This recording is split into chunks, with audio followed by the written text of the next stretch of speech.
Kisah tentang Ashabul Kahfi merupakan salah satu cerita yang terkenal dalam kepercayaan agama-agama Abrahamik, terutama dalam Islam. Kisah ini menceritakan sekelompok pemuda beriman yang melarikan diri dari penganiayaan seorang raja yang zalim dan berlindung di dalam sebuah gua. Gua tersebut kemudian menjadi tempat mereka tertidur selama 309 tahun, seperti yang diisyaratkan dalam Al-Quran, tepatnya dalam surat Al-Kahfi ayat 9 sampai 26. Setelah ribuan tahun, lokasi gua ini sempat hilang dan tidak ditemukan oleh siapapun, yang menyebabkan kisah ini dianggap oleh beberapa orang sebagai mitos karena kurangnya bukti arkeologi. Namun pada tahun 1963, seorang arkeolog dari Yordania berhasil menemukan sebuah gua di daerah Ar-Rajib, Yordania, yang diyakini sebagai gua tempat bersembunyinya Ashabul Kahfi. Penemuan ini mengungkap banyak bukti yang cocok dengan deskripsi dalam Al-Quran. Di dalam gua tersebut ditemukan 8 kuburan kuno yang diduga merupakan tempat peristirahatan para pemuda Ashabul Kahfi serta sebuah kerangka rahang atas seekor anjing yang sesuai dengan kisah dalam Al-Quran bahwa seekor anjing turut menjaga pintu gua. Menurut tradisi Nasrani, 7 pemuda tersebut dikenal dengan nama Maximilianus, Martinianus, Dionysius, Yohanes, Konstantinus, Lamblicus, dan Antonius. Sementara dalam Islam, nama-nama mereka tidak disebutkan secara spesifik dalam Al-Quran, namun beberapa ulama dan sejarawan menyebut mereka sebagai Martelius, Cassitius, Sidemius, Mixalmina, Mikaslimina, dan Tamliha. Terdapat juga seorang pemuda penggembala yang membawa serta anjingnya untuk menjaga mereka. Pemuda-pemuda ini merupakan penasihat atau pembantu seorang raja zalim bernama Dikianus atau Dikianus, yang dalam beberapa catatan sejarah dikenal sebagai Decius, seorang kaisar Romawi yang berkuasa pada abad ketiga Masehi. Decius dikenal sebagai seorang penyembah berhala yang kejam, terutama terhadap mereka yang beriman kepada Tuhan yang Esa.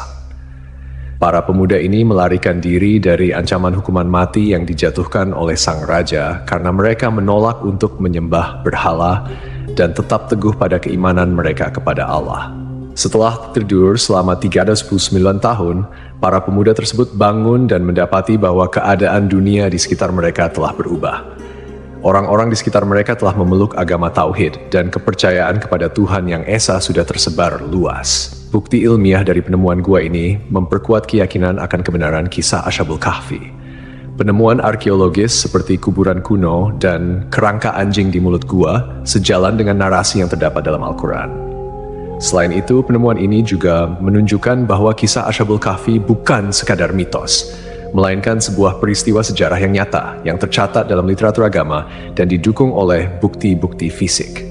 Dalam Al-Quran, Allah Subhanahu wa Ta'ala berfirman mengenai jumlah mereka dalam surat Al-Kahfi ayat 22. Nanti ada orang yang akan mengatakan jumlah mereka adalah 3 orang, yang keempat adalah anjingnya, dan yang lain mengatakan mereka itu 5 orang, yang keenam adalah anjingnya sebagai terkaan terhadap barang yang gaib.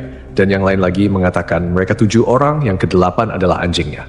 Katakanlah, Tuhanku lebih mengetahui jumlah mereka, tidak ada orang yang mengetahui bilangan mereka kecuali sedikit.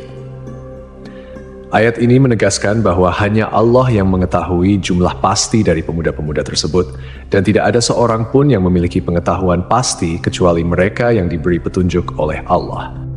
Ashabul Kahfi, seperti yang disebutkan dalam Al-Quran surat Al-Kahfi ayat 11, tidak hanya merupakan bukti kebesaran Allah, tetapi juga mengandung detail-detail yang menunjukkan mukjizat dan keajaiban yang hanya bisa diketahui melalui wahyu. Dalam tafsir Ibnu Katsir, dijelaskan bahwa anjing yang menemani para pemuda tersebut juga ikut tertidur di dalam gua bersama mereka. Allah Subhanahu wa Ta'ala berfirman, "Dan kamu akan melihat matahari ketika terbit, condong dari gua mereka ke sebelah kanan, dan bila matahari terbenam, menjauhi mereka ke sebelah kiri, sedang mereka berada dalam tempat yang luas dalam gua itu." Itu adalah sebagian dari tanda-tanda kebesaran Allah. Barang siapa yang diberi petunjuk oleh Allah, maka dialah yang mendapat petunjuk. Dan barang siapa yang disesatkannya, maka kamu tidak akan mendapatkan seorang pemimpin pun yang dapat memberi petunjuk kepadanya. Para peneliti yang mempelajari gua ini menemukan bahwa celah masuknya sinar matahari ke dalam gua memang sesuai dengan deskripsi yang ada dalam Al-Quran. Celah gua di sebelah selatan mengarah ke barat daya. sehingga ketika seseorang berdiri di dalam gua pada waktu sore, sinar matahari akan bergerak ke arah kanan dan memberikan ruang untuk melihat pemandangan luar gua. Pada waktu siang hari, sinar matahari tidak masuk ke dalam gua, sedangkan saat matahari terbenam, sinar tersebut hanya sedikit dan sesaat memasuki gua. Fenomena ini sangat menakjubkan karena menggambarkan akurasi detail yang disampaikan dalam wahyu yang kemudian dibuktikan oleh penelitian modern. Selain itu, ditemukan pula tulisan dalam berbagai bahasa kuno di dinding gua yang mengisyaratkan tentang keesaan Tuhan. Ini menimbulkan pertanyaan besar, bagaimana mungkin Rasulullah Shallallahu Alaihi Wasallam bisa mengetahui detail kisah ini yang terjadi 5 abad sebelum kelahirannya dan sebelum turunnya Al-Quran? Jawabannya jelas. Itu adalah wahyu dari Allah, menunjukkan bahwa Al-Quran adalah firman Allah yang mengandung kebenaran sejati. Meskipun ada perdebatan tentang lokasi pasti Gua Ashabul Kahfi, bukti historis, arkeologis, dan astronomis menunjukkan bahwa gua tersebut terletak di daerah Ar-Rajib, sekitar 13 km sebelah selatan kota Amman, Yordania. Beberapa sahabat Nabi Muhammad SAW seperti Ubaidah bin Al-Jarrah, Muawiyah bin Abu Sufyan, dan Ibnu Abbas pernah mengunjungi gua ini dan menyebutkan bahwa mereka melihat tulang belulang para penghuni gua. Bangunan di atas gua tersebut pada awalnya adalah sebuah gereja yang kemudian beralih fungsi menjadi masjid pada masa kekuasaan Islam. Di dalamnya terdapat pilar-pilar batu yang tidak sama tingginya, membentuk lingkaran yang diduga merupakan bangunan yang disebut dalam Al-Quran. Dan demikianlah kami pertemukan mereka dengan manusia, agar manusia itu mengetahui bahwa janji Allah itu benar, dan bahwa kedatangan hari kiamat tidak ada keraguan padanya. Seorang pakar geologi, Nazim Al-Kailani, dalam penelitiannya menyatakan bahwa tanah di gua ini memiliki peran penting dalam menjaga keutuhan kondisi tubuh para penghuni gua. Tanah di kawasan Gunung Rakim mengandung karbohidrat, kalsium, magnesium, serta tumbuh-tumbuhan dan hewan yang jenuh dengan radium. Material ini mengandung unsur logam uranium yang berkilau dan menghasilkan sinar alfa, beta, dan gamma. Jenis-jenis sinar ini diketahui mampu mensterilkan dan menjaga kualitas kondisi daging serta tumbuhan dari kebusukan. Selain penjelasan dari sudut pandang teologis dan sejarah, beberapa ilmuwan juga telah mencoba memahami mengapa tubuh para pemuda Ashabul Kahfi tidak hancur meski tertidur selama lebih dari 3 abad. Dalam Al-Quran, terdapat petunjuk-petunjuk yang bisa menjadi dasar ilmiah untuk memahami fenomena ini. Allah Subhanahu wa Ta'ala berfirman dalam surat Al-Kahfi ayat 15, "Dan kamu mengira mereka itu bangun, padahal mereka tidur, dan kami bolak-balikkan mereka ke kanan dan kiri, sedang anjing mereka menjulurkan kedua lengannya di depan pintu gua." Surat Al-Kahfi. Dari ayat ini terdapat beberapa pelajaran yang bisa kita ambil, terutama terkait dengan bagaimana Allah menjaga tubuh para pemuda Ashabul Kahfi selama mereka tertidur. Salah satu cara yang dilakukan Allah adalah dengan membolak-balikan tubuh mereka, sehingga menghindari terjadinya ulcus decubitus atau pressure ulcer, yaitu luka yang disebabkan oleh tekanan berkelanjutan pada satu bagian tubuh. Jika seseorang berbaring dalam satu posisi dalam waktu yang sangat lama, aliran darah ke bagian tersebut bisa terhambat, yang akhirnya menyebabkan kerusakan jaringan karena kekurangan oksigen dan nutrisi. Dengan memutar posisi mereka secara berkala, Allah menjaga integritas tubuh mereka.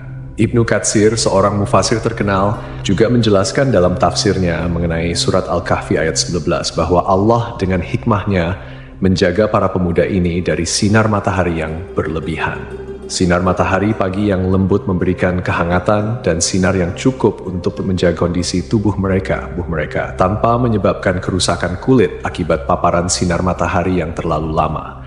Ini sesuai dengan pengetahuan medis modern, First, yang menyatakan bahwa paparan sinar ultraviolet dari matahari dalam jumlah yang cukup penting untuk sintesis vitamin D dalam tubuh. Vitamin D berperan penting dalam metabolisme kalsium, yang penting untuk kesehatan tulang, sistem kekebalan tubuh, serta fungsi otot dan saraf. Namun, paparan sinar matahari yang berlebihan bisa merusak kulit dan menyebabkan penyakit. Dalam ayat yang sama, Ibnu Katsir juga menambahkan bahwa posisi gua yang terbuka ke arah utara memungkinkan sirkulasi udara yang baik, sehingga gua tersebut tidak menjadi lembab atau pengap. Ini juga memberikan petunjuk bahwa gua tersebut memiliki sirkulasi udara yang cukup untuk menjaga kesegaran di dalamnya. sehingga para pemuda itu tetap dalam kondisi yang baik meskipun tertidur dalam waktu yang sangat lama. Kemudian, dari sudut pandang ilmiah, penelitian lebih lanjut menunjukkan bahwa radiasi dan unsur-unsur mineral yang terdapat di tanah dan dinding gua dapat berperan dalam menjaga kondisi tubuh para pemuda. Seperti yang dijelaskan oleh Nazim Al-Kailani, unsur logam uranium yang ada di gua tersebut memancarkan radiasi yang dapat membantu mensterilkan tubuh dan mencegah pembusukan. Ini adalah bukti lain dari kekuasaan Allah yang mengatur segala sesuatu dengan sangat sempurna.